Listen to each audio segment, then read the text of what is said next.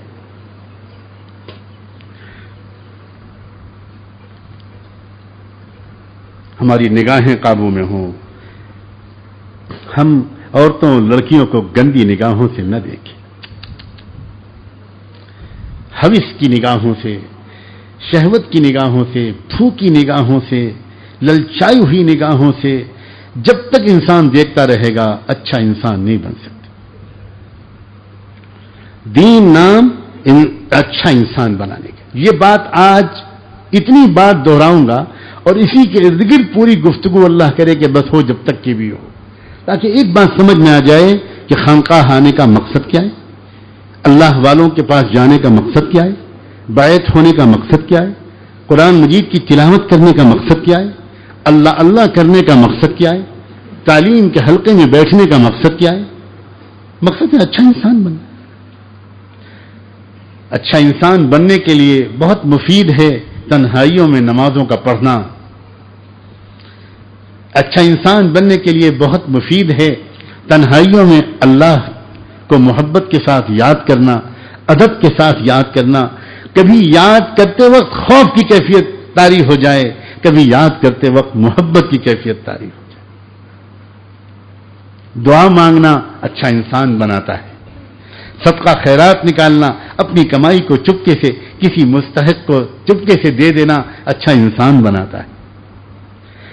باہر نکلتے وقت دعا پڑھ کے نکلنا, اللہ حفاظت فرما, اللہ میری حفاظت کر, اب بازار میں جا رہا ہوں, سڑک سے گزر رہا ہوں, اللہ میرے دل کو دنیا کی للچائی ہوئی چیزوں کے تاثر سے بچا لینا, اے اللہ بچا لینا. اچھا انسان بن جائیں گے آپ. بظاہر گزر رہے ہیں آپ سڑک پر, بازار میں سے آپ گزر رہے ہیں, لیکن آپ کا ہر قدم آپ کو ولایت کی طرف آگے بڑھا رہا ہے, جنت کی طرف آگے بڑھا رہا ہے. کیا پیارا دین ہے اسلام.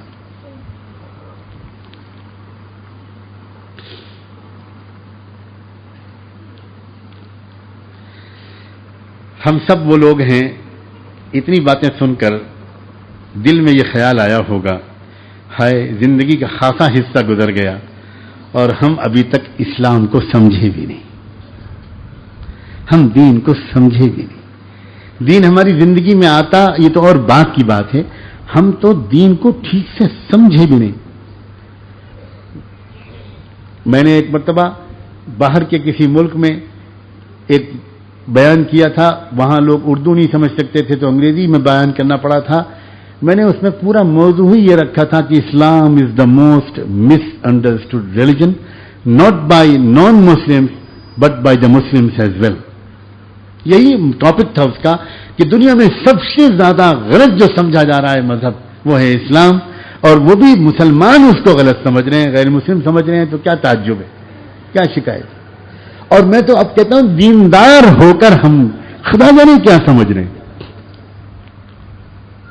اور اسی لیے ہم جب دیندار بنتے ہیں تو کشش ہمارے اندر نہیں پیدا ہوتی, سوکھاپن پیدا ہو جاتا ہے, روکھاپن پیدا ہو جاتا ہے. یہ اس بات کی دلیل ہے کہ ہم نے ابھی تک دین کو صحیح نہیں سمجھا. ورنہ بچوں کے ساتھ پیار کرنا, چھوٹے چھوٹے بچوں کو رحمت دو عالم صلی اللہ علیہ وآلہ وسلم کس طرح سب کے سامنے گود میں لیے رہتے تھے. آج کوئی بزرگ اگر بچوں کو گود میں لے لے تو ہمارے دل میں وسوسے آتے ہیں, یہ اللہ والے یہ سب کے سامنے اپنے نواسے کو گود میں لیے ہوئے. انا للہ. یعنی اللہ والے تو وہ ہوئے جو بچوں کو پھینکے 80 فٹ دور جا کے گرے ہوئے، ڈانٹتے اتنی کس کے کہ اس کا وہیں پر پجامہ خراب ہو جائے. یہ مطلب. اور ایک تھے رسول اللہ صلی اللہ علیہ وآلہ، سجدے میں گئے، ایک چھوٹی سی بچی دوڑتی ہوئی آئی اور آپ کے کندھے پہ سوار ہو گئی.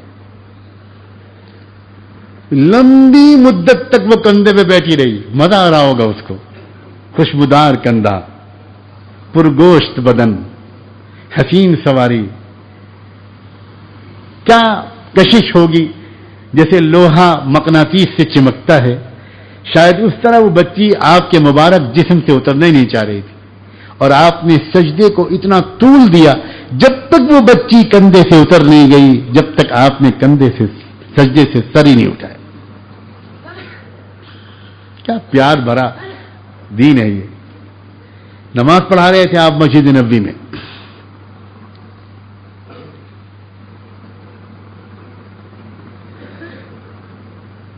آپ ممبر پر کھڑے ہو کر خطبہ دے رہے تھے، بیان فرما رہے تھے.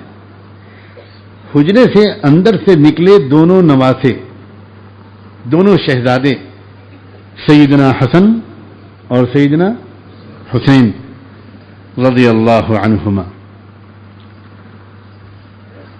لمبا سا ایک جبہ پہنا کر ان کی ماں بی بی فاطمہ نے ان کو بھیجا تھا. لمبا سا کرتا تھا، بچے چھوٹے، کرتا ذرا لمبا.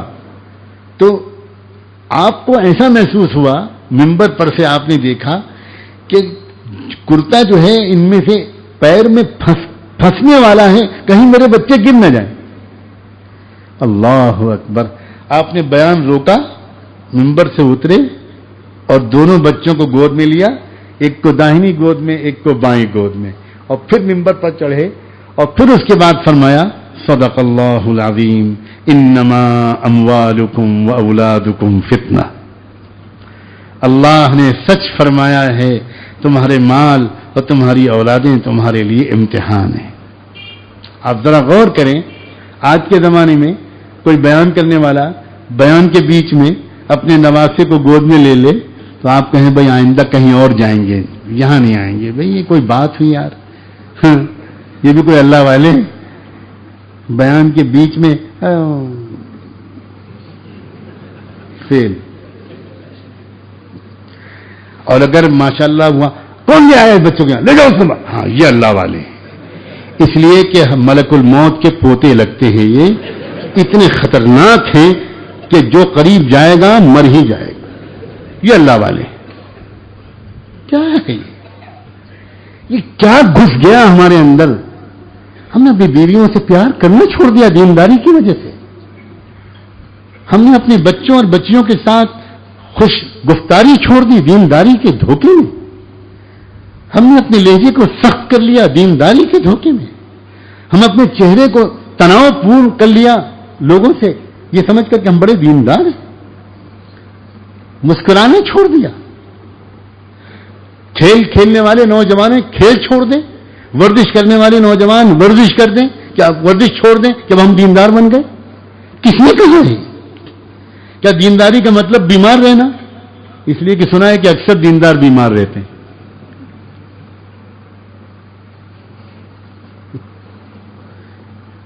آج آپ لوگ سوچ رہے ہوں گے کہ حضرت کو ہوا کیا ہے؟ ہم تو آئے تھے بہت رونے کے لیے، یہ تو آج ہنسائے جا رہے ہیں.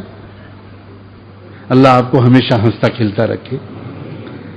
یاد رکھیں، دین کو صحیح طور پر سمجھیں. دین خوبصورت طریقہ زندگی ہے، پرکشش طریقہ زندگی ہے. ایک بادشاہ اپنی پوری تمام تر بادشاہی تمطراق کے ساتھ اعلیٰ درجے کا دیندار بن سکتا ہے. ایک حکمراں پورے ملک کا حکمراں ہوتے ہوئے، معاہدے کرتے ہوئے، دشمنوں سے جنگ کرتے ہوئے، مقدمات کے فیصلے کرتے ہوئے، عدالت کے اسٹیج سجاتے ہوئے اعلیٰ درجے کا ولی، ولیوں کا امام بن سکتا ہے.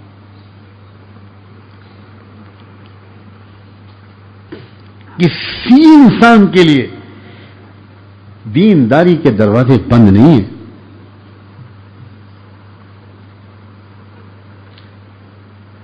اس لیے آج اس بات کا عہد کریں کہ اب تک جو ہم سے غلطی ہوئی ہے ہم اس پر شرمندگی کے آنسو بہائیں گے، اللہ سے معافی مانگیں گے اور توبہ ایسی کریں گے اور اللہ سے آج سے دوستی شروع کریں گے۔ اے اللہ، ہم نے آپ کو بھی غلط سمجھا، آپ کے محبوب کو بھی غلط سمجھا، نہ آپ کے جمال کو سمجھے، نہ آپ کے محبوب کے جمال کو سمجھے، نہ آپ کے اور آپ کے محبوب کے دین کے جمال کو سمجھے۔ ہم سے بڑی غلطی ہوئی اور اس کی وجہ سے ہم اپنے خاندان کے لوگوں کو قریب نہیں کر سکے، کٹ سے گئے۔ نہیں نوجوانوں، بالکل نہیں۔ اللہ تمہارے قدموں کی رفتار دین کی طرف بڑھنے کے اعتبار سے اور تیز کرے، لیکن ساتھ ساتھ تم کو سمجھداری بھی دے، عقل بھی دے، شعور بھی دے، سلیقہ بھی دے۔ تم رات میں سوتے وقت اپنی ماں کی خدمت تو شروع کرو۔ ممی، میں تو جو دین سن رہا ہوں، جو سیکھ رہا ہوں، اس میں تو میں نے یہ سنا ہے کہ امت کے بہت بڑے امام تھے امام شافعی رحمۃ اللہ علیہ۔ یعنی میں کیسے مقام بیان کروں امام شافعی کا؟ آپ نے فقہ کا نام سنا ہوگا، اسلامی احکام کا نکالنا قرآن اور حدیث سے۔ اس فقہ کا بھی ایک اور ذیلی علم ہے، اصول فقہ، یعنی وہ اصول متعین کرنا جن اصولوں کی رعایت کے بغیر قرآن و حدیث سے احکام کو نکالا نہیں جا سکتا۔ پوری دنیا کی تاریخ میں اصول فقہ جو ہے یہ پہلی مرتبہ مسلمانوں نے اس علم کو وجود میں لائی، پہلی مرتبہ۔ یہ دنیا کے علوم میں ایک اضافہ ہے، اور اس علم کو سب سے پہلے ایک مرتب انداز سے پیش کرنے والی شخصیت امام شافعی کی تھی۔ عظیم محدث، عظیم فقیہ، صاحب دل بزرگ، صاحب نسبت بزرگ، صاحب سلسلہ بزرگ، سارے دن علم و ذکر کی خدمت سے فارغ ہونے کے بعد رات میں ماں کی خدمت کے لیے آتے تھے، ماں کے سر میں خود تیل لگاتے تھے، اور آخر میں ماں کے پیر دباتے دباتے جب ماں کو نیند آنے لگتی تھی اور وہ جانے لگتے تھے تو ماں کے پیروں کے تلوے چاٹ کر جاتے تھے۔ ماں ان کے ہاتھ پکڑنے کی کوشش کر کے روکتی تھی، بیٹا یہ کیا کر رہے ہو، تم تو اتنے بڑے عالم ہو، یہ اچھا نہیں لگتا کہ تم میرے پیروں کے تلوے چاٹو۔ تو امام شافعی کہتے تھے، اماں میں آپ کے پیروں کے تلوے نہیں چاٹ رہا، میں تو اپنی جنت چاٹ رہا ہوں۔ اس لیے کہ حدیث میں آتا ہے، اللہ کے رسول نے فرمایا کہ الجنت تحت اقدام الامہات، جنت ماؤں کے پیروں کے نیچے ہے۔ کوئی نوجوان جو دین کی طرف آ رہا ہو، کوئی بھی شخص اگر وہ اپنی ماں کے رات میں پیر دبانے لگے، خدمت کرنے لگے، کون اس دینداری کو ناپسند کرے گا؟ کون اس دینداری کو ناپسند؟ اور یہ بھی یاد رکھنا کہ قریب کے لوگ، گھر کے اندر کے لوگ، یہ نہ داڑھی سے متاثر ہوں گے، نہ کرتے سے متاثر ہوں گے، نہ تقریر و بیان سے متاثر ہوں گے، یہاں تک کہ نہ تہجد سے متاثر ہوں گے، یہ متاثر ہوں گے اخلاق سے، یہ متاثر ہوں گے عاجزی سے، یہ متاثر ہوں گے خدمت سے، یہ متاثر ہوں گے چھوٹا بننے سے، اس سے متاثر۔ اور کوئی متاثر ہو یا نہ ہو، ہمیں تو یہ سمجھ کر اس دین کی طرف آنا ہے کہ دین نام ہے اچھے انسان کے بننے کا۔ اللہ کے رسول صلی اللہ علیہ وسلم کی زندگی میں یہ پہلو اتنا روشن ہے، اتنا روشن ہے، اتنا روشن ہے۔ ایک مرتبہ ایک بوڑھی عورت کسی قبر کے پاس بیٹھی ہوئی رو رہی تھی۔ حضور اکرم صلی اللہ علیہ وسلم ادھر سے گزر رہے تھے، آپ کی نظر پڑی تو آپ گئے قریب، اس عورت کو کچھ سمجھانا چاہا کہ اللہ کی مرضی ہے، اللہ کے فیصلے پر راضی رہو، اتنا غم مت کرو، اتنا شکوہ شکایت مت کرو۔ وہ بیچاری سمجھی نہیں کون ہے، کہنے لگی تم کو کیا پتا کہ میرے دل پر کیا گزر رہی ہے، جاؤ جاؤ جاؤ جاؤ اپنی کام کرو۔ ایک لفظ بھی اللہ کے رسول نہیں بولے، چپ چاپ وہاں سے چلے گئے۔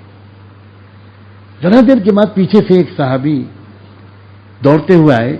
صحابہ کو تو ایک ایک حضور کا جملہ جاننے اور نوٹ کرنے کی فکر رہتی تھی، تو کسی نے دور سے دیکھا کہ حضور نے آ کر ان سے کچھ بات کی، تو وہ بیچارے جلدی سے دوڑ کے آئے اور کہا کہ بڑی بھی ابھی تمہارے پاس رسول اللہ صلی اللہ علیہ وسلم آئے تھے، کیا فرما رہے تھے؟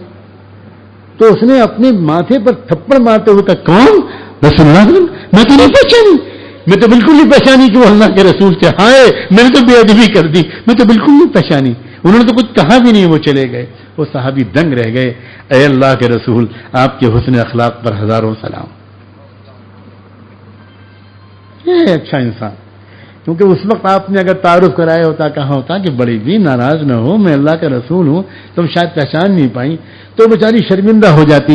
اور کسی کو شرمندہ کرنا یہ اچھی انسانیت سے جوڑ نہیں کھاتا۔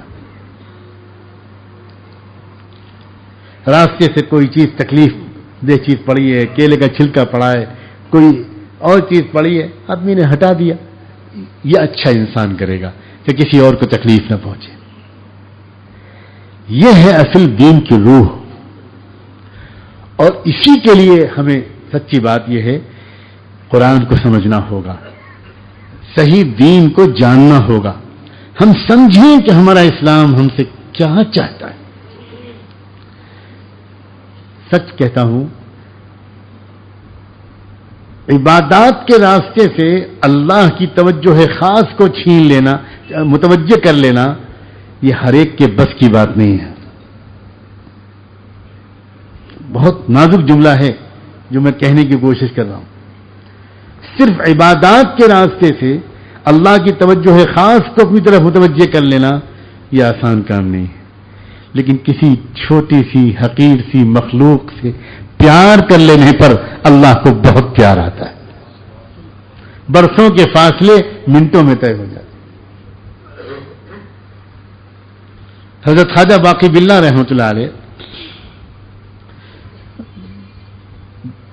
انسانی تاریخ کے بہترین انسانوں میں اور انسان گروں میں تھے، بہترین انسان تھے، اللہ کے ولی کامل، شیخ کامل۔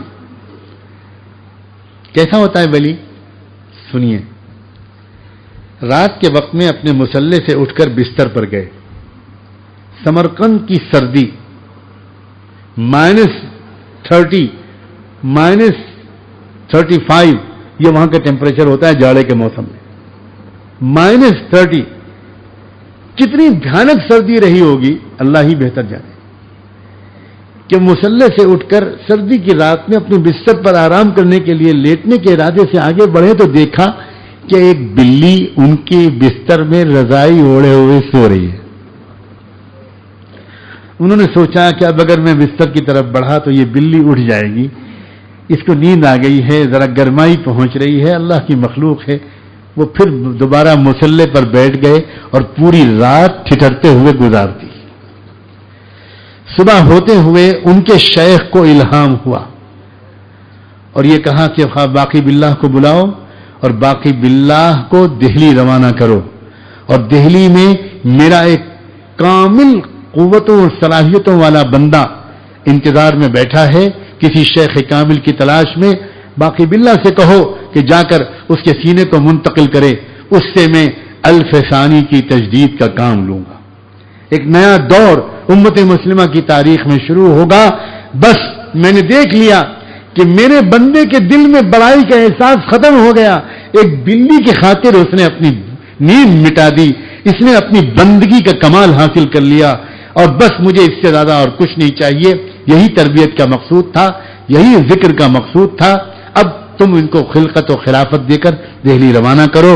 تب خواجہ باقی باللہ دہلی آئے اور یہاں حضرت مجدد فسانی رحمۃ اللہ علیہ سے ان کی ملاقات ہوئی، امام ربانی سے، اور تب ان کے سینے میں وہ انوار منتقل کیے انہوں نے، اور آج مجدد صاحب کے دسترخوان پر ساری امت آج انہی کے دسترخوان سے ہدایت کے لقمے توڑ رہی ہے۔ ایک بلی کے لیے انہوں نے اپنی نیند قربان کی، اللہ کو یہ منظر پسند آ گیا۔ یاد رکھیں، اس قسم کے اخلاق سے ہمارے اندر تکبر ٹوٹتا ہے۔ اگر ہم خالی عبادات میں لگے رہیں گے اور خدمت خلق نہیں کریں گے، غریبوں کے ساتھ نہیں بیٹھیں گے، انسان نہیں بنیں گے، جانوروں پر رحم نہیں کھائیں گے، تو ہو سکتا ہے خالی ذکر اذکار کرنے سے ہمارے اندر تکبر پیدا ہو جائے۔ ہمارے حضرت جی رحمۃ اللہ علیہ، حضرت مولانا انعام الحسن صاحب نور اللہ مرقدہ، ان کا ایک واقعہ ہمارے حضرت قطب الدین ملا صاحب نے اپنی کتاب میں نقل بھی کیا ہے، اور ان کی جو سوانح شیخ الحدیث حضرت مولانا زکریا صاحب رحمۃ اللہ علیہ کے نواسے مولانا شاہد صاحب نے لکھی ہے، اس سوانے میں بھی اس واقعے کو ذکر کیا گیا ہے کہ حضرت جی رحمۃ اللہ علیہ سے کسی ایک شخص نے آ کر ذکر پوچھا، جو ان سے بیعت تھے اور ذکر سیکھ رہے تھے، کر رہے تھے، انہوں نے آ کر ذکر کے سلسلے میں کوئی بات پوچھی تو حضرت نے ان کو ذکر سکھایا، ذکر بتایا، لیکن ساتھ ہی اٹھ کے بیٹھتے ہوئے ایک جملہ یہ بھی ارشاد فرمایا، بھائی یہ بھی خیال رکھنا کہ بڑے کا ذکر کرتے کرتے اپنے اندر بڑائی آ جاتی ہے، کہیں تمہارے اندر بڑائی نہ آ جائے۔ یہ ہے معرفت، یہ ہے انسانیت والا دین، یہ ہے زمین پر رہ کر چلتے ہوئے اللہ کا قرب حاصل کرنا۔ وعباد الرحمن الذين يمشون على الارض هونا واذا خاطبهم الجاهلون قالوا سلاما، اور رحمان کے بندے تو وہ ہیں جو زمین پر چلتے ہیں نہایت نرمی کے ساتھ۔ رحمان کے بندے ہواؤں میں اور آسمانوں میں نہیں اڑتے، رحمان کے بندے زمین پر چلتے ہیں نہایت نرمی اور عاجزی کے ساتھ۔ وَإِذَا خَاطَبَهُمُ الْجَاهِلُونَ قَالُوا سَلَامًا، اور جب نادان لوگ ان سے کچھ بات کرتے ہیں، کچھ چھیڑتے ہیں، کچھ بحث کرتے ہیں، تو وہ کہتے ہیں بھائی میرا دل تو سلامتی کا خواہاں ہے، میں تو سلامتی چاہتا ہوں، میں تو جھگڑا نہیں چاہتا، میں تو دوستی چاہتا ہوں، میں تو امن چاہتا ہوں۔ جھگڑے چھیڑنے والوں کے جواب میں اللہ کے نیک بندے جو انسان بنتے ہیں وہ دراصل نفرتوں کا جواب محبت سے دیتے ہیں اور جھگڑوں کا جواب امن و سلامتی کے پیغام سے دیتے ہیں۔ آج کی مجلس میں اس بات کی نیت کریں، مرد بھی نیت کریں، عورتیں بھی نیت کریں، ہم اچھے انسان بنیں گے۔ نوجوانوں نیت کرو کہ اچھی اولاد بنو گے، سعادت مند اولاد، ماں باپ کو دیکھ کر مسکرانے والی اولاد۔ حدیث میں آتا ہے کہ جو انسان اپنے باپ کے چہرے کو دیکھ کر مسکراتا ہے اس کو ایک مقبول حج اور مقبول عمرے کا ثواب ملتا ہے۔ آج ہم اپنے دوستوں کو دیکھ کر تو مسکراتے ہیں، لیکن باپ کو دیکھ کر بہت کم لوگ مسکراتے ہیں، بہت کم لوگ۔ غور کرو اس کو، غور کرو پریکٹیکل زندگی میں کہ ہم اپنے باپ کے سامنے جاتے ہیں تو ہمارا کیا ایٹیٹیوڈ ہوتا ہے۔ یہ اشارہ ہے اس بات کی طرف کہ باپ اور بیٹے کے درمیان ایک تعلق دوستانہ بھی ہوا کرتا ہے۔ بہت سے باپ ایسے ہوں گے کہ جن کا بیٹا ان کو دیکھ کر اگر مسکرائے گا تو وہ چپل نکال کے مارنا شروع کر دیں گے، اس لیے کہ وہ باپ کم ہے، تھانے دار زیادہ ہے۔ ہاں اچھا ہنستا ہے مجھے دیکھ کر، کمینہ نالائق بدتمیز بے ادب، مذاق اڑاتا ہے۔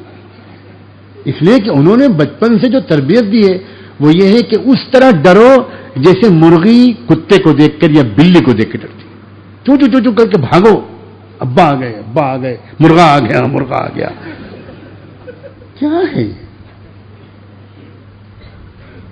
حضور اکرم صلی اللہ علیہ وآلہ وسلم کے کون سے واقعات سناؤں؟ کیا معاملہ تھا آپ کا؟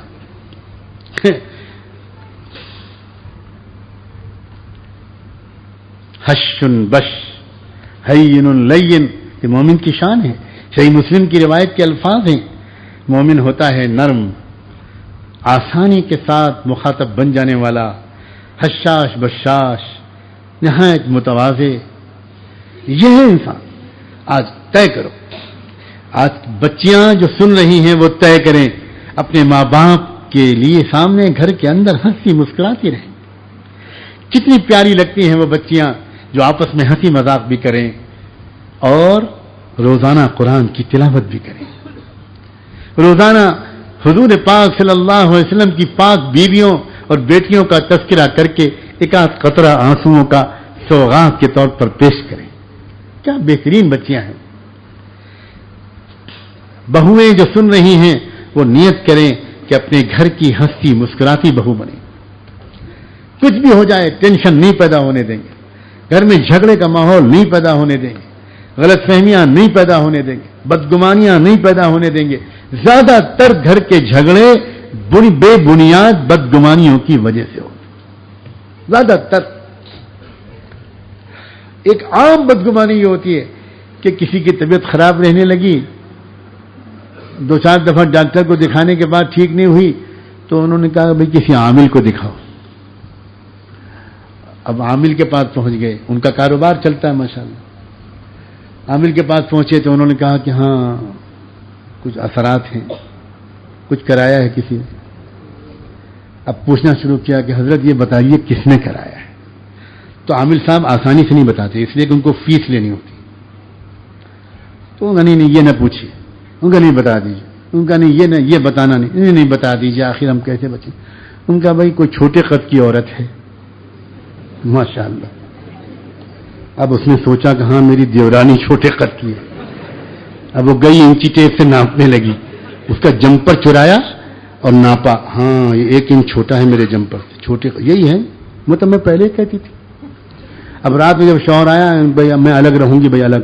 رو رہی ہوں کیا ہو گیا بیگم؟ نہیں میں یہاں نہیں رہوں، مجھے میں کے بھیج دو. شوہر بیچارہ کیس ہار کے آیا تھا، موڈ اس کا پہلے ہی خراب تھا، ایک بیٹی بھی کھو گئی تھی، مال بھی غائب ہو گیا تھا. گھر پہ آ کے بیوی رو رہی ہے. اب شوہر کیا پاگل ابن پاگل نہیں بن جائے گا؟ روز تمہارے ہی تماشے رہتے. نہیں میں یہاں نہیں رہوں. کل برفی کھلائی تھی، ہو گئی میری طبیعت خراب. لو برفی میں طبیعت خراب ہو گئی. سب لوگ برفیاں خانقاہ لے آیا کرو، یہاں کسی کی طبیعت نہیں خراب. لا حول ولا قوت الا باللہ. یہ کیا تماشا ہے؟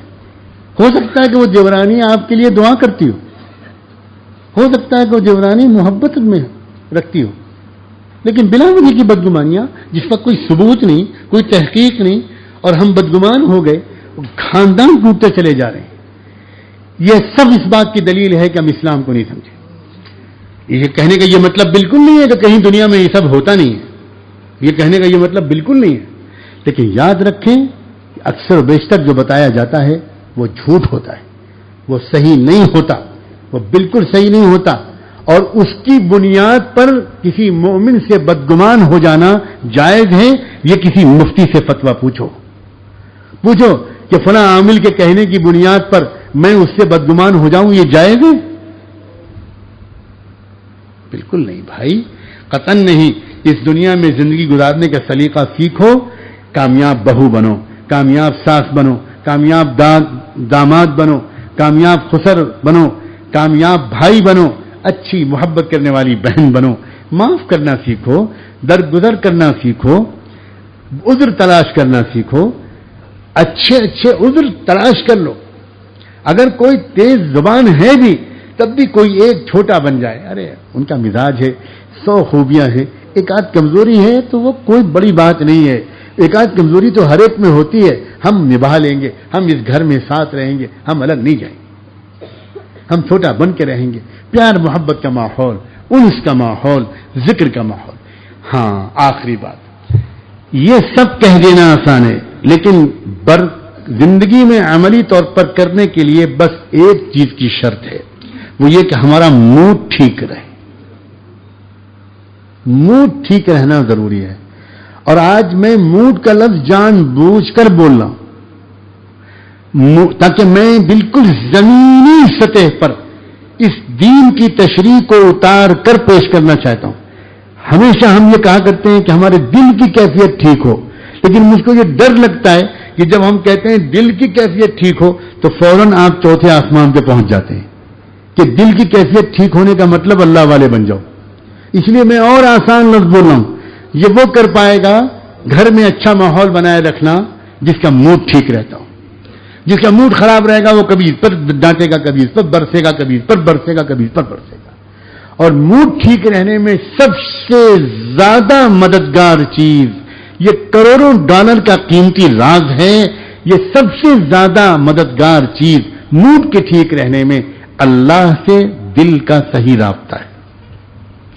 اگر اللہ تعالیٰ سے دل کا صحیح رابطہ ہو جائے تو معاف کرنا بھی آسان، خوشگمان رہنا بھی آسان، درگزر کرنا بھی آسان، مسکراتے رہنا بھی آسان، اپنے گھر کی بنی ہوئی ڈش کو پڑوس تک بھیجنا بھی آسان، مہمان کا دل سے استقبال کرنا بھی آسان، بیمار ہونے کے باوجود اندر سے امیدوں کا چراغ دل میں روشن رہنا بھی آسان، پریشانیوں کے اندر اچھے مستقبل کی امید کرنا بھی آسان، اور خوشیوں کے بیچ میں کہیں نعمتیں چھن نہ جائیں اس کے لیے محتاط رہنا بھی آسان، اگر دل کی کیفیت کو اللہ سے تعلق ہو۔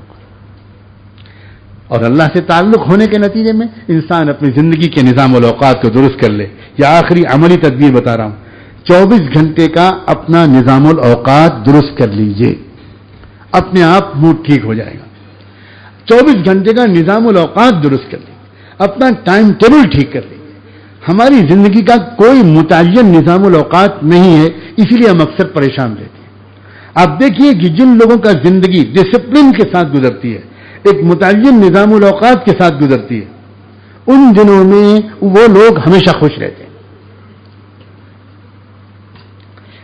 آپ دیکھیے کچھ لوگ صبح کو جلدی اٹھ کر مارننگ واک کے لیے جاتے ہیں، صبح کو دوڑ لیں، چل لیں، ٹہل لیں، آپ ان کو قریب سے دیکھیں گے تو آپ کو نظر آئے گا کہ ان کا موڈ فریش ہے۔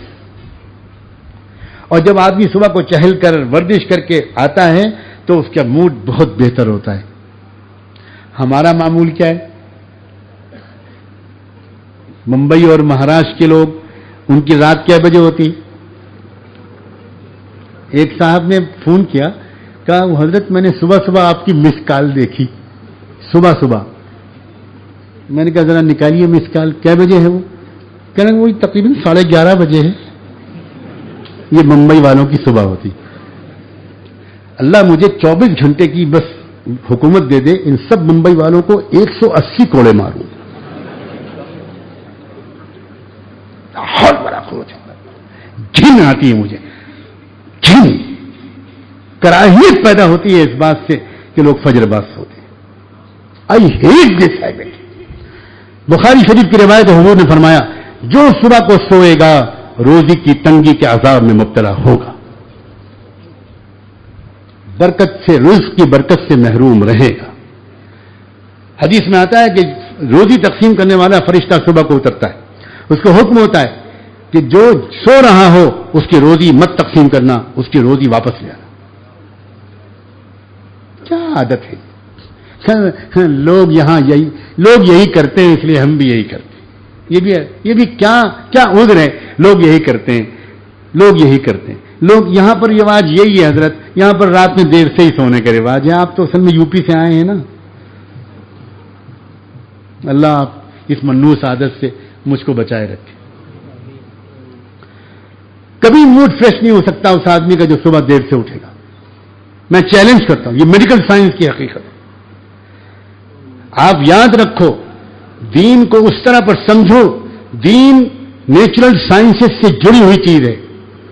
اللہ ہی نے اس کائنات کی فطرت بنائی، اور اللہ ہی نے انسان کی فطرت بنائی، اور اللہ ہی نے دن اور رات کے اندر الگ الگ اثرات رکھے، ہر گھنٹے کے اندر الگ الگ اثرات رکھے، اور اللہ ہی نے دن اور رات کو گزارنے کے لیے شریعت و سنت کے ذریعے سے صحیح معمولات بھیجے۔ اب اللہ کے بتائے ہوئے طریقے پر جو صبح کے اوقات کو گزارے گا وہ شریعت پر بھی عمل کرے گا اور فطرت پر بھی عمل کرے گا، اور میڈیکل سائنس کے اصولوں پر بھی عمل کرے گا، نیچرل سائنس کے اصولوں پر بھی عمل کرے گا۔ اور جب فطرت اور شریعت ایک دوسرے کا ساتھ دے گی تو صحت بھی اچھی ہوگی، موڈ بھی اچھا ہوگا، دنیا بھی اچھی ہوگی، آخرت بھی اچھی ہوگی۔ لیکن افسوس، ورزش کرنا، مارننگ واک کرنا، صبح کو ٹہلنا مسلمانوں کے لیے حرام ہے۔ کبھی کوئی دوڑتا ہوا مسلمان نوجوان دکھائی پڑتا ہے تو آنکھوں کو یقین نہیں آتا، اس لیے کہ یہ تو ہندوؤں کا کام ہے۔ اپنی صحت کا خیال رکھنا یہ غیر مسلموں کا کام ہے، اور اپنی صحت کا خراب کرنا دیر سے سو کر، دیر سے جاگ کر، بھاری کھانے کھا کر، کھٹائی اچار کھا کر، اور دنیا بھر کے تیل کھا کر اور روغن کھا کے اور دنیا بھر کے غلط کام کر کے، اور پھر کہنا حضرت دعا فرما دیجئے میری صحت خراب رہتی ہے۔ تو حضرت دعا صرف اس کی کریں گے کہ آپ کا پیٹ بعد میں ٹھیک ہو، آپ کا دماغ پہلے ٹھیک ہو۔ دماغ آپ کا خراب ہے اس لیے آپ کا پیٹ خراب ہے۔ مسلمان معاشرے کو کیا ہو گیا؟ حضور اکرم صلی اللہ علیہ وآلہ وسلم صرف نماز نہیں سکھاتے تھے، کھانے پینے کا نظام بھی سکھاتے تھے۔ کیوں آپ نے فرمایا کہ دیکھو جب کھجور کھایا کرو تو ساتھ میں ککڑی کھیرا بھی کھا لیا کرو۔ یہ حضور نے فرمایا. کیوں؟ یہ میڈیکل سائنس کی بات ہے. کیوں کھجور ہوتا ہے گرم، اور کھجور گرمی کے موسم میں پیدا ہوتا ہے تو اس کے اندر گرمی بہت زیادہ ہوتی ہے. اب اگر کوئی انسان کھجور زیادہ کھا لے تو اس کے پیٹ میں گرمی پیدا ہو جائے. اب یہ حضور اکرم صلی اللہ علیہ وآلہ وسلم نے فرمایا کہ کھجور کے ساتھ ساتھ ککڑی یا کھیرا کھا لیا کرو، اور پھر فرمایا اس کی ٹھنڈک اس کی گرمی کو مار دے گی اور اعتدال پیدا ہو جائے گا. صلاۃ و سلام ہو اللہ کے رسول پر. وہ ہماری آخرت کے لیے بھی فکر مند رہتے تھے اور ہماری صحت کے لیے بھی فکر مند رہتے تھے، اور ہم نے طے کر لیا ہے کہ ان کی بات کو نہ آخرت کے اعتبار سے ماننا ہے نہ دنیا کے اعتبار سے ماننا ہے. نظام الاوقات درست کریں، اپنا نظام الاوقات درست کریں. یہ نمازوں کے جو اوقات بنائے گئے ہیں یہ ایک نیچرل ٹائم ٹیبل ہے. یہ اللہ تعالیٰ کی طرف سے ایک ٹائم ٹیبل فکس کیا گیا ہے. اگر سونا دیر تک اللہ کو پسند ہوتا تو فجر کی نماز اللہ تعالیٰ دیر تک رکھ سکتے تھے نا. اللہ تعالیٰ کسی مفتی کے فتوے کے پابند تھے؟ فجر کی نماز پھر دیر سے رکھتے کہ بھائی ان بیچاروں کو ذرا دیر تک سونا ہے تو بھائی 10 بجے فجر ہوگی، اور 10 بجے بھی میں نے جلدی کہہ دی. 11:30 بجے کہا تھا نا کہ حضرت صبح صبح مس کال ملی، صبح صبح.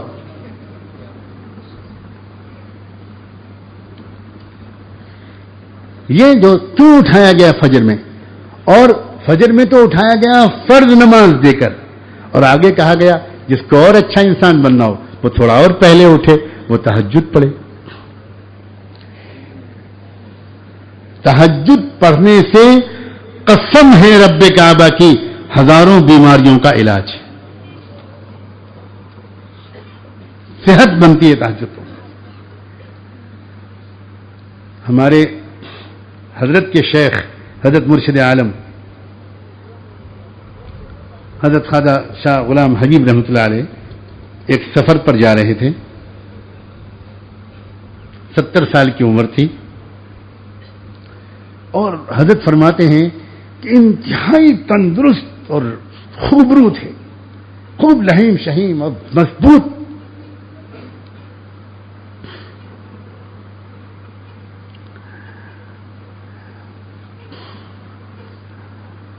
ان کو دیکھ کر ایک انگریز کو بہت لالچ آئی، کیا صحت ہے اس آدمی کی. ان کا آپ کی کیا عمر ہے؟ ان کا 70 سال. 70 سال؟ اچھا، کیوں آپ کو تعجب کیا ہو رہا ہے؟ ان کا میری تو 40 سال کی عمر ہے، میں بوڑھا ہو گیا، آپ 70 سال کی عمر. جی ہاں، یہ جو خاتون میرے ساتھ ہیں یہ میری تیسری بیوی ہے اور اس کی حالت خراب ہو گئی. ارے تو ان کا can you please tell me, آپ بتا سکتے ہیں کہ آپ کی صحت کا راز کیا ہے؟ تو حضرت نے فرمایا کیا سمجھو گے تم، کیا سمجھو گے تم، میری صحت کے 2 راز ہیں. بچپن سے آج تک میری کبھی تہجد نہیں چھوٹی، اور میں نے لوہے کا لنگوٹ باندھا ہوا ہے، یعنی جنسی لائن کا کوئی گناہ مجھ سے کبھی نہیں ہوا. یہ ہے صحت کا راز. ہم تو دنیا کو بھی برباد کر رہے ہیں، آخرت کو بھی خراب کر رہے ہیں. لوگوں جو واقعی ترقی کرنا چاہتے ہو تو اس بات سے مطمئن نہ ہو جانا کہ مجلس کے اختتام پر توبہ کے کلمات پڑھ لیے، بیعت ہو گئے، معمولات کے مجلس میں بیٹھ گئے، کچھ سویا کچھ سنا، اور اس کے بعد 1 سال کے بعد ملاقات ہوئی اور کہا حضرت وہ معمولات کی پابندی نہیں ہو پاتی، کچھ ہو پاتی ہے کچھ نہیں ہو پاتی، تسبیح ہو پاتی ہے مراقبہ نہیں ہو پاتا، مراقبہ ہوتا ہے میں سو جاتا ہوں. اس طرح اصلاح ہوگی؟ میرا تو اپنا جو بس چلے تو واقعی میں انشاءاللہ حضرت باہر سے کچھ پوچھنے والا ہوں، یہ سب بند کر دوں گا، بالکل بند ہو جائے بیعت ہونا، بالکل یہاں تو بالکل بند ہو جائے. پہلے ایک مرحلہ ہو 1-2 سال کا اصلاحی تعلق کا، جس میں ایک شرطیں ہوں، اتنے بجے سو گے، اتنے بجے اٹھو گے، اتنی ورزش کرو گے، اتنی مارننگ واک کرو گے، یہ کھاؤ گے، یہ پیو گے، اس طرح اپنی صحت بناؤ گے، اس طرح اپنے نظام الاوقات کو درست کرو گے، اتنی رکعت تہجد پڑھو گے، فجر کی نماز پڑھو گے، فجر کی نماز کے بعد تلاوت کرو گے، اتنا کرو گے، روزانہ چارٹ بناؤ، یہ سب کرو، سال 2 سال، اس کے بعد بیعت ہونا، ورنہ کہیں اور جاؤ، اس لیے کہ اللہ کرے کہ یہ جگہ بھی وہ بن جائے جہاں کوئی آنے والا یہ کہہ سکے کہ جس کو ولی اور قطب بننا ہو کہیں اور جاؤ، انسان بننا ہو تو یہاں آؤ۔ یہ اس سے میں مطمئن بالکل نہیں ہوں کہ ہزاروں ہزار نے بیعت کے کلمات پڑھ لیے، توبہ کر لی، رسم ادا ہو گئی، سمجھے کہ ہم بیعت ہو گئے، فخر سے کہنے لگے، اور اس کے بعد نہ معمولات، نہ زندگی کا ڈسپلن، نہ اخلاق، نہ انسانیت کے آداب، اور یہ کہنے لگے کہ ہم بیعت ہو گئے، ہم بیعت ہو گئے۔ یہ تو الٹا ایک جہل بسیط سے جہل مرکب میں مبتلا ہو گئے۔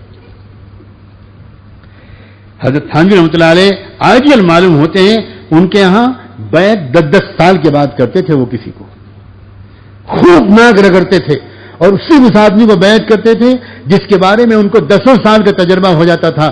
واقعی یہ آدمی جو کہیں گے اس پر عمل کرے گا، پوری زندگی کے لائف سٹائل کو بدل کر دکھا دے گا، وہ آئے بیعت میں، وہ نہ سلسلہ بدنام ہوگا ان ہزاروں لوگوں سے جن کی کاہلی بھی نہیں ختم ہوئی، جن کا جھوٹ بھی نہیں رخصت ہوا، جن کی تمام تر خرابیاں باقی رہیں، اور وہ مراقبہ بھی کرتے رہے، ذکر بھی کرتے رہے، اور دنیا بھر میں کہتے بھی رہے کہ ہم بیعت ہو گئے، ہم بیعت ہو گئے، بیعت ہو گئے، حالانکہ وہ اسلام کو سمجھے بھی نہیں۔ اسی لیے ان کا نام حکیم الامت، ان کا لقب پڑا۔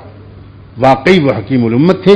انہوں نے چور پکڑے تھے، ہمارے چور پکڑے تھے، کہاں کہاں پانی مرتا ہے اور کیا اوور ہالنگ کرنی پڑے گی، پورے سسٹم کو ٹھیک کرنا پڑے گا جب ہم نیک بنیں گے۔ اس لیے لوگوں، آج اپنی پرانی حسرت ایک میں نے نکالی ہے، میں بہت دن سے چاہتا تھا کہ موضوع پر کھل کے بات کروں، کیونکہ اس پورے سفر میں اپنے حضرت کے بیانات کے جو رخ دیکھا اس عاجز نے، پورے سفر میں، پورے ہندوستان کے سفر میں حضرت کے بیانات کے جو رخ رہا وہ بہت قریب رہا اس مزاج سے۔ ہر جگہ حضرت نے جو بیانات کیے وہ انسانیت کے مزین کرنے کے، انسانیت کے آداب کے، اور اس سے موقع اٹھا کر، اس موضوع پر موقع سے فائدہ اٹھا کر کچھ بات کرنے کا اس عاجز کو حضرت سے موقع ملا، اور حضرت نے بہت حوصلہ افزائی فرمائی، بہت حوصلہ افزائی فرمائی، کہا نہیں اب ان باتوں کو آپ کھول کر بیان کریں، اگر اللہ نے آپ کے دل پر یہ چیزیں منشرح کی ہیں تو اس کو خوب کھول کر بیان کریں، اور آگے کا مشورہ انشاءاللہ بعد میں۔ اس لیے یہ عاجز بہت صفائی سے کہتا ہے، جو لوگ واقعی کچھ بننا چاہتے ہیں وہ پورے نظام اور اوقات کو درست کریں، قلم اور کاغذ لے کر بیٹھیں اپنی ڈائری اور اپنا شیڈول 24 گھنٹے کا لکھیں، اور اس کے مطابق، اس شیڈول کے مطابق زندگی گزاریں۔ ہمیں تھکے ہوئے لوگ نہیں چاہیے، ہمیں اولو العزم لوگ چاہیے، حوصلہ مند لوگ چاہیے، ہمیں پکے ارادے والے لوگ چاہیے، ہمیں ول پاور والے لوگ چاہیے، ہمیں وہ لوگ چاہیے جو اپنے آپ کو ٹرانسفارم کرنے کا ارادہ رکھتے ہوں، اپنی زندگی کو پورا بدل ڈالنے کا ارادہ رکھتے ہوں، اور وہ یہاں سے طے کریں کہ مجھے صبح اتنے بجے اٹھنا ہے، اٹھتے ہی مجھے سب سے پہلے یہ دعا پڑھنی ہے، اللہ کو یاد کرنا ہے، اپنے بڑوں کو سلام کرنا ہے، اس کے بعد مجھ کو سنت کے مطابق پھر استنجے وضو سے فارغ ہونا ہے، پھر مجھے 2-4 رکعت اپنے ہی کمرے میں مصلی بچھا کر تہجد کی نیت سے 2-4 رکعت نماز پڑھنی ہے، اور اس کے بعد اللہ سے دعا مانگنی ہے، خوش خوش تیار ہو کر دعا پڑھتے ہوئے خوش خوش مسجد جانا ہے۔ مسجد جاتے وقت ایک خوشی کی کیفیت کو دل میں تازہ کرنا ہے۔ اپنی ڈائری میں لکھ لیں کہ مسجد جاتے وقت خوشی کی کیفیت کو دل پر لکھیں اور ڈائری کو دیکھ کر نکلیں، تاکہ راستے میں جائیں اللہ کا نام لیتے ہوئے خوشی کی کیفیت کے ساتھ جائیں، ملاقات کرنے جا رہے ہیں، اللہ آپ کے دربار میں آ رہا ہوں، اللہ آپ کے دربار میں آ رہا ہوں، اللہ آپ نے ایک بار پھر بلا لیا، اللہ آپ کا بہت شکریہ، اللہ اچھی نماز پڑھوا دیجئے۔ راستے میں سوچتے ہوئے جائیے، اچھی سی نماز پڑھیے، نمازیوں کو بھی محبت سے دیکھیے، کتنے پیارے پیارے لوگ ہیں، کسی کے گھر میں کوئی بیمار ہوگا، کسی کے گھر میں کوئی پریشان ہوگا، پھر بھی آئے ہیں، اللہ ان سب کی نماز کو بھی قبول کر لیجئے اور ان کے تو فعل میری نماز کو بھی قبول۔ محبت کی نگاہ ڈالتے ہوئے چلے آئیے، اور پھر اس کے بعد اگر آپ واک کرنا چاہتے ہیں واک کیجئے، کوئی ایکسرسائز کرنا چاہتے ہیں وہ کیجئے، کچھ معمولات پورے کر لیجئے، روح کو بھی غذا دیجئے، جسم کو بھی غذا دیجئے، اور اس کے بعد پھر ناشتہ کیجئے، تیار ہوئیے، اپنے کام پر جائیے تو دروازے پر کھڑے ہو کر گھر والوں کو سلام کرتے ہوئے مسکراتے ہوئے نکلیے، گھر والے بھی آپ کو سلام کر کے فی امان اللہ کہہ کر دروازے سے رخصت کریں. پوری اسلامی تہذیب کو اپنائیے. دکان جائیے, آفس جائیے, بازار جائیے, راستے میں دعا پڑھتے ہوئے جائیے, نظر پر کنٹرول کرتے ہوئے جائیے, روزی اور آسان روزی کی دعا مانگتے ہوئے جائیے. اپنے لیے بھی مانگیے اور یہ بھی کہیے کہ اللہ یہ ساری ٹریفک جو جا رہی ہے, یہ سارے بندے آپ کے اپنی معاش کی محنت کے لیے جا رہے ہیں, اپنی روزی کی محنت کے لیے جا رہے ہیں. میرے اللہ ان سب کو روزی دے دے اور مجھ کو بھی روزی دے. آپ کو معلوم ہے دوسرے انسانوں کے لیے اس طرح دعا کرنا کہ ان کو خبر نہ ہو کہ آپ ان کے لیے دعا کر رہے ہیں. حضرت شیخ عبد الوہاب شرانی نے لکھا ہے کہ یہ مقام قطبیت تک پہنچانے والا عمل ہے. اللہ اکبر. آپ چپ چاپ لوگوں کے لیے دعا کر رہے ہیں, اس سے کیا فائدہ ہو رہا ہے؟ آپ کا دل سب کا خیر خواہ بن رہا ہے, آپ خود غرضی سے نکل رہے ہیں, آپ کا سیلفشنس ختم ہو رہی ہے اور آپ سب کے لیے دعا کر رہے ہیں. اپنی دکان پر جائیے, خوب جی لگا کر کاروبار کیجیے, خوب جی لگا کر کاروبار کیجیے. کاروبار کو کوئی دنیا داری مت سمجھیے, یہ کاروبار بھی عبادت ہے, اس کو عبادت کی طرح انجوائے کیجیے. اور کاروبار کے درمیان ایمانداری بھی برت رہی ہے, اخلاق بھی برت رہی ہے, اپنے اسٹاف کے ساتھ نرمی بھی برت رہی ہے, اور اللہ اللہ بھی کرتے رہیے, اس وقت بھی ذکر بھی کرتے رہیے, قرآن کی تلاوت بھی کرتے رہیے, جو صورتیں یاد ہیں انہیں بھی پڑھتے رہیے. اور پھر اذان جب ہونے لگے ظہر کی, بھاگیے نماز کے لیے خوشی خوشی, بیچ میں کچھ آرام کا وقفہ ہو تو آرام کیجیے. اور پھر اس کے بعد شام تک کے معمولات ہر ایک کے الگ الگ بھی ہو سکتے ہیں, لیکن کوئی پوچھے تو کہ میری زندگی کا ٹائم ٹیبل کیا بننا چاہیے. پوری زندگی کا ٹائم ٹیبل جو بنا لے گا وہی اس کی صحت بھی اچھی ہوگی, جسمانی صحت بھی, روحانی صحت بھی, اور انشاءاللہ وہ اچھا انسان بنتا چلا جائے گا. اور جب موڈ فریش رہے گا تو وہ اچھا شوہر بھی بنے گا, اچھی بیوی بھی بنے گی, اچھی بہو بھی بنے گی, اچھا داماد بھی بنے گا, اچھا پڑوسی بھی بنے گا انشاءاللہ. اللہ تبارک و تعالی ہم سب لوگوں کو نسخہ انسانیت پر عمل کرنے کی توفیق عطا فرمائے اور ایک اچھا اور کامل درجے کا انسان بنا دے, اور اس کے لیے کوشش کرنے کی آج ہی سے مجھے اور آپ کو توفیق ملے. وآخر دعوانا ان الحمد للہ رب العالمین.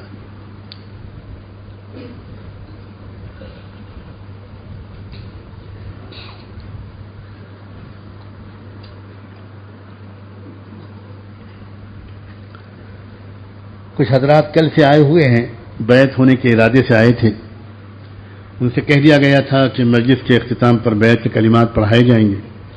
اس کے علاوہ چونکہ بیان دور دور تک سنا جاتا ہے انٹرنیٹ پر, تو بہت سی جگہ بھی لوگ بیٹھے ہوتے ہیں انتظار میں, اور ای میل کے ذریعے سینکڑوں میسج آ جاتے ہیں ایک مجلس اور اگلی مجلس کے درمیان. تو ان کو بتا دیا جاتا ہے کہ فلاں دن مجلس ہوگی اور انٹرنیٹ پر بیان آئے گا, تو آپ اس وقت تیار ہو کر بیٹھے رہیے. اس لیے سہولت سمجھتے ہوئے وہ توبہ کے کلمات یا عاجز پڑھتا ہے, اور آپ سب میں بھی جو لوگ توبہ اور بیعت کرنا چاہیں وہ ان کلمات کو دوہرا لیں. جو لوگ بیعت ہو چکے ہیں وہ تجدید بیعت اور تجدید توبہ کی نیت سے دوہرا سکتے ہیں. جو بیعت ابھی نہیں ہونا چاہتے وہ صرف توبہ کی نیت سے ان کلمات کو دوہرا لے. لیکن یہ خوب یاد رکھیں, یہ کلمات کو دہرانا ایک طرح سے اس بات کا ایک اظہار ہے کہ میں اپنی زندگی کو بدلوں گا, میں اپنی زندگی کو بدلوں گی اور پورے نظام الاوقات کو درست کروں گی. اس لیے نفع پورا تب ہوگا جب آپ آج کے بیان کی روشنی میں انشاءاللہ اپنی پوری زندگی کے اسٹائل کو ذرا بہتر بنائیں. انشاءاللہ جسمانی اور روحانی دونوں صحت آپ کو نصیب ہوگی. توبہ کی نیت سے سب سے پہلے کلمہ طیبہ لا الہ الا اللہ پڑھا جائے گا. ہو سکے تو دو زانو بیٹھ جائیے. اب تک کی زندگی کی غفلت اور لاپرواہی پر شرمندگی کی کیفیت کو دل میں تازہ کر لیجئے اور اللہ سے عہد کی نیت کر لیجئے. انشاءاللہ اب زندگی کو ایک سوچے سمجھے طریقے پر گزاریں گے اور اچھا انسان بننے کے لیے ہر ممکن کوشش کریں گے.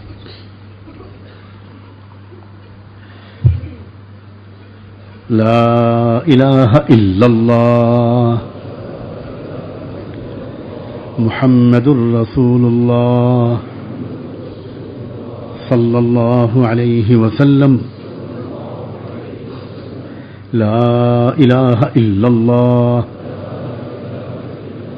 محمد الرسول اللہ صلی اللہ علیہ وسلم. اشہد ان لا الہ الا اللہ وأشهد أن محمدا عبده ورسوله صلى الله عليه وسلم. آمنت بالله وملائكته وكتبه ورسله واليوم الآخر والقدر خيره وشره من الله تعالى والبعث بعد الموت. آمنت بالله كما هو بأسمائه وصفاته وقبلت جميع أحكامه إقرارا باللسان وعملا بالأركان. أستغفر الله ربي من كل ذنب وأتوب إليه. أستغفر الله ربي من كل ذنب وأتوب إليه. أستغفر الله ربي من كل ذنب وأتوب إليه.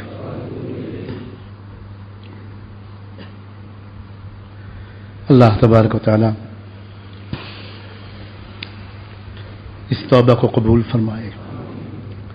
جن اللہ کے بندوں اور بندیوں نے بیعت کی نیت کی ہے ان کو جاننا چاہیے کہ وہ سلسلے عالیہ نقشبندیہ میں داخل ہو گئے. اب کچھ معمولات ہیں جو ابھی بتائے دیتا ہوں، کیونکہ ظہر کے بعد بہت سے حضرات ملاقات کرنا چاہتے ہیں اور پھر وہ ملاقات بعد میں نہیں ہو پاتی. تو آج میں کوشش کروں گا کہ جو حضرات ضروری کوئی بات کرنا چاہتے ہیں ان سے ظہر کے بعد ملاقات ہو جائے. اس لیے 2-4 منٹ کے اندر وہ معمولات ابھی بتایا دیتا ہوں، سن لیجیے، غور سے سنیے، تاکہ ان معمولات پر آپ بڑی کامیابی کے ساتھ، پابندی کے ساتھ عمل کریں.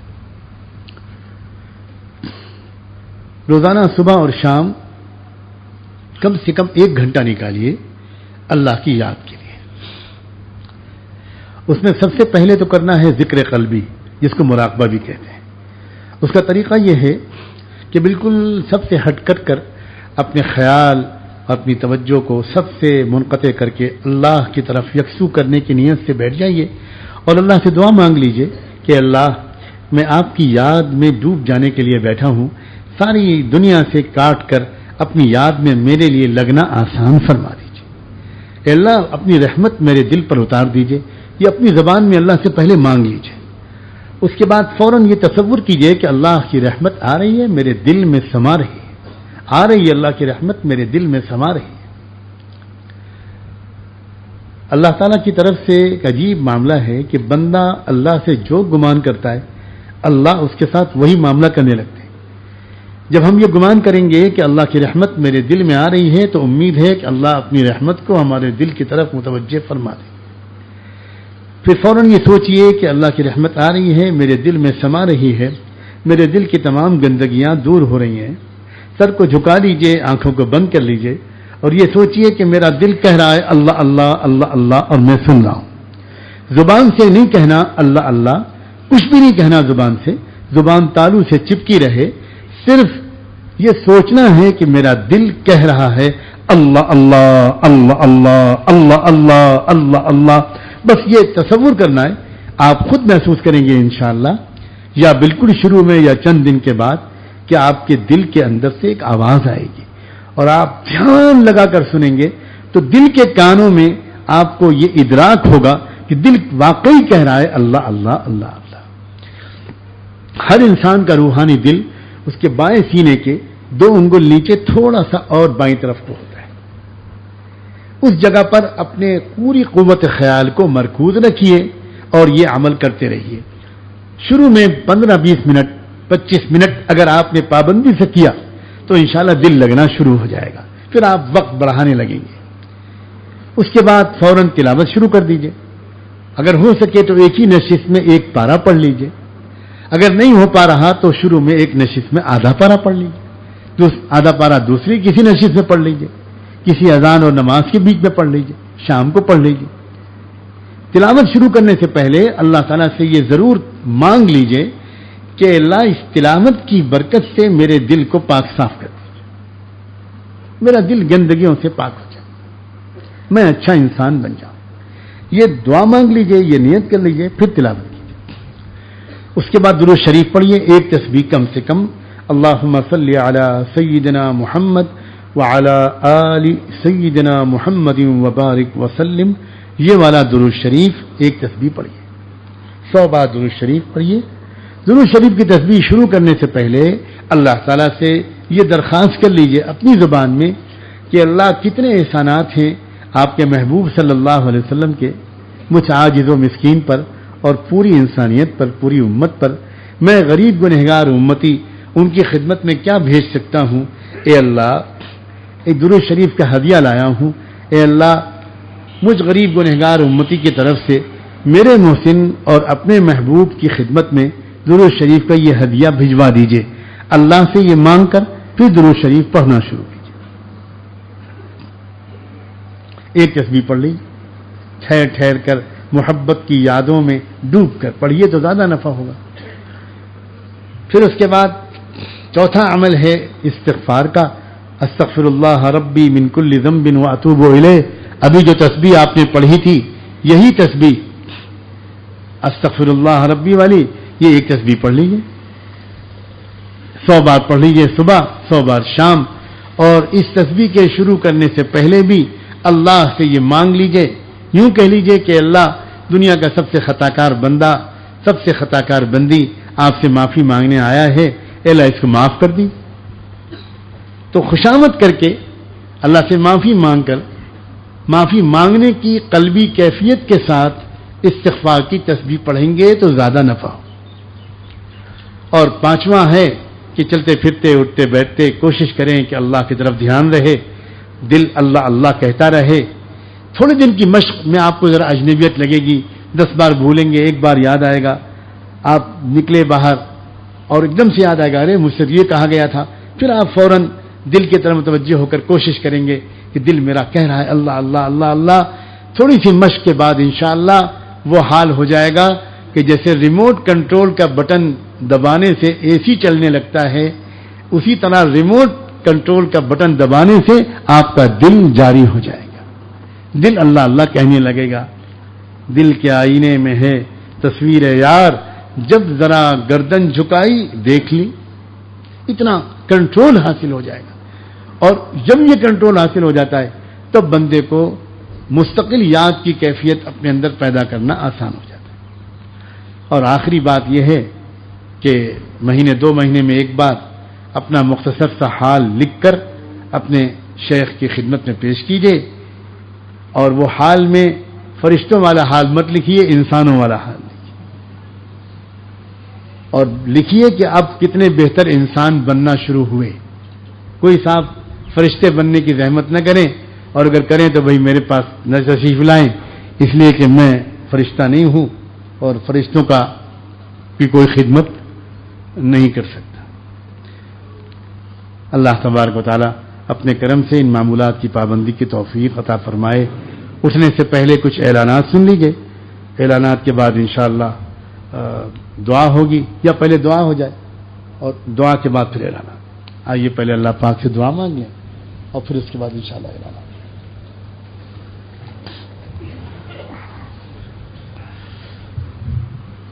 اللہ